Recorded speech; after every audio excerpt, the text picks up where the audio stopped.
गोजौ सोलोंथाइ लानो गोसो जानाय फरायसा फरायसुलिफोरनि थाखाय गोजोनथाव खौरां।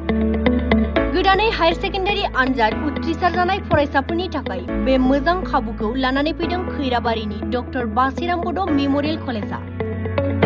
उदालगुरि जिल्लानि खैराबारियाव गोदानै बेखेवजानाय डक्टर बासिराम बड' मेम'रियेल कलेजआ देग्लायनि एचएस जोबथा आनजाद उथ्रिसार जानानै BA डिग्री लानो गोसो जानाय फरायसा फरायसुलिफोरनि थाखाय गाहामथार सुबिदाफोर लाना फैदों।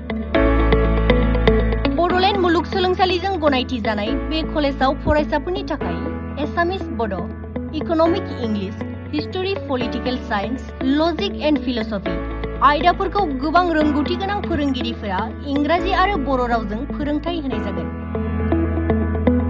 आरो बे डक्टर बासिराम बड' मेम'रियेल कलेजआव BEd आरो DLEd कर्सनि थाखाय सोलोंथाय होनायाबो फैगासिनो दं। आथिखालाव बे सोलोंसालियाव मुं थिसननाय हाबाफारिया सोलिगासिनो दं। बेनिखायनो नोंथाङाबो गुन गोनां गोजौ सोलोंथाय लानो गोसो गुदुंब्ला खैराबारिनि डक्टर बासिराम बड' मेम'रियेल कलेजआव मुं थिसननो हागोन।